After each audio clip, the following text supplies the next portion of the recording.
ইসলামী bank থেকে ইসলাম বিদায় নিল, আর সেই সম্পদে হলো শেষ পর্যন্ত ইসলামী ব্যাংকের জন্য কাল। যখন ইসলামী ব্যাংকে অনেক সম্পদ জমা হয়ে গেল মানুষের বিশ্বাসের কারণে, 2017-তে সেই বালসা শকুনেরা দেখলো ইসলামী ব্যাংকে দখল করতে হবে। অতি অন্যায়ভাবে, অতি বেআইনিভাবে রাত্রের অন্ধকারে তারা কিছু লোক একাত্র হইয়া সরকারের ওই যে NSI সাহায্য নিয়ে ইসলামী ব্যাংকে তারা দখল করে নিল। DGFI বিদেশি যারা উদ্যোক্তা ছিল তাদেরকে ওরা আগের যারা প্রথম উদ্যোক্তা প্রথম দিকে যারা স্থাপন করেছে তাদের টাকা ছিল না, তাদেরকে বিদেশিদেরকে ডেকে আনা হলো।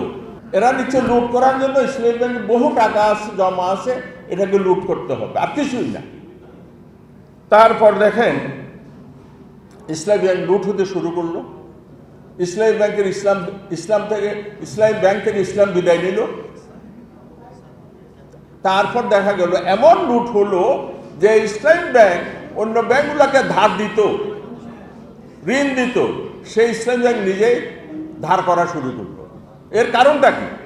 ভেরি সিম্পল, তারা নামে বেনামে টাকাগুলো নিয়ে গেছে, ঋণ নিয়ে গেছে। সেই তুলনায় তো ডিপোজিট বাড়তেছে না, ডিপোজিট পিছনে টাকা লুট হচ্ছে। তাহলে ইসলামী ব্যাংক তো ওই যে তারল্য সংকট, যেটা লিকুইডিটি ক্রাইসিস, সেটাই হবে। যার কারণে আপনারা বললেন যে আমাদের LC গ্রহণ করা হচ্ছে না। এই জন্য ইসলামী ব্যাংকের লুট হয়েছে, সম্পদ নাই, এখন কিভাবে LC তারা গ্রহণ করবে? স্বাভাবিক এটা। বাংলাদেশ ব্যাংক কিছুদিন টাকা ফুটা ছাপিয়ে দিয়েছে, ঠিক আছে, চেষ্টা করেছে, কিন্তু that is not the solution.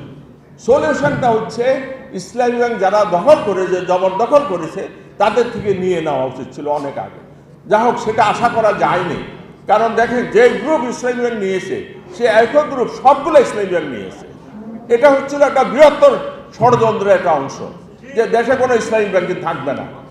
আপনি ইসলামী ব্যাংক সবগুলা লুট হয়ে গেলে তো ইসলামী ব্যাংক থাকবে না, ইসলাম বলতে কিছুই থাকলো না।